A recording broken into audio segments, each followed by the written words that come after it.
Surat eco cell પોલીસે flat આપવાનું વચન આપી એ જ ફ્લેટ બીજા વ્યક્તિને વેચી દેનાર બિલ્ડરની ધરપકડ કરી છે।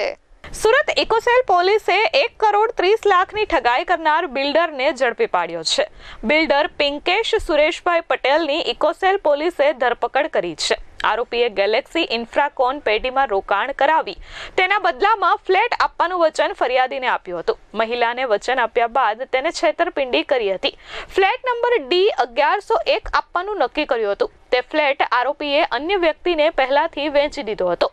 જહાંગીરપુરાના ગેલેક્સી બંગલોઝમાં પણ મકાન અપાવવાના બહાને આરોપીએ 30 લાખ રૂપિયા પડાવી લીધા હતા। આરોપી વિરુદ્ધ અગાઉ પણ પાલ પોલીસ મથકમાં 3 કરોડ 22 લાખની છેતરપિંડીનો ગુનો નોંધાયેલો હતો। આ ઇકોનોમિક ઓફિસર્સ વિંગમાં એક ફરિયાદી અમારી પાસે આવેલા હતા અને આ ફરિયાદીએ કુલ મળીને 1 કરોડ 30 લાખ જેટલું રોકાણ એક ગેલેક્સી ઇન્ફ્રાકોન ભાગીદારી પેઢીમાં કર્યું હતું।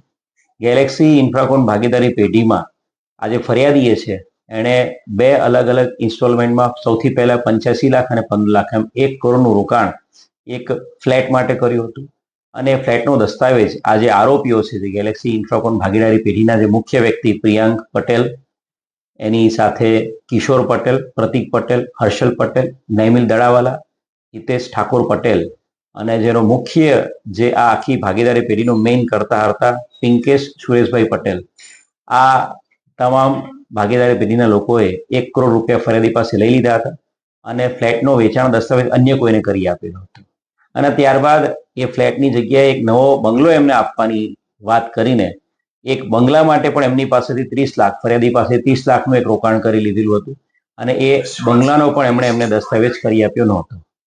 કુલ મળીને 1 કરોડ 30 લાખ રૂપિયા જેટલા ફરિયાદીએ આ ગેલેક્સી ઇન્ફ્રાકોન ભાગીદારી પેઢી જે મુખ્ય આરોપી પિંકેશ પટેલ એના સહભાગીદારોની પાસે ગુમાવ્યા હતા અને બનાવની ગંભીરતાને ધ્યાને રાખીને સમગ્ર તપાસના અંતે ઇકોનોમિક ઓફિસર્સ વિંગમાં એક ગુનો દાખલ કરવામાં આવ્યો છે અને ગુનાના અનુસંધાને જે મુખ્ય આરોપી છે પિંકેશ સુરેશ પટેલ એની ધરપકડ કરવામાં આવી છે।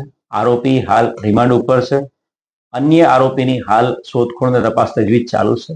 આરોપી પિંકેશ પટેલ છે એનો ગુનાહિત ઇતિહાસ પણ છે।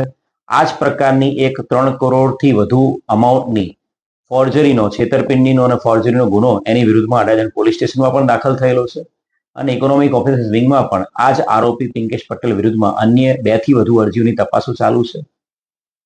મીડિયાના માધ્યમથી હું સમગ્ર સુરત શહેરની જનતાને નમ્ર અપીલ કરીશ કે આ પ્રકારના જે આરોપી છે પિંકેશ પટેલ કે અન્ય આવા કોઈ પણ વ્યક્તિઓ જે આપને ભાગીદારી પેઢીમાં કે કોઈ પણ જગ્યાએ ઇન્વેસ્ટમેન્ટ કરવા માટે આપને લાલચ આપે છે તો બધું જ સમજી વિચારીને આપનો ડાયરેક્ટ કોન્ટેક્ટ હોય, એના રિવ્યૂ હોય, એના ફીડબેક હોય એ બધું વિચાર્યા બાદ જ રોકાણ કરવું।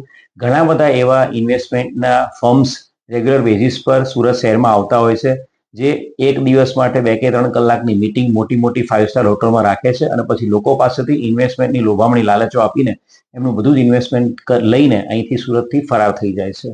તો લોકોને નમ્ર અપીલ છે કે આવા પ્રકારના જે ફ્રોડસ્ટર્સ છે, આ બધાના જે ચીટર્સ છે એવા લોકોથી લોકો દૂર રહે। Thank you. Bureau report S24 news Surat.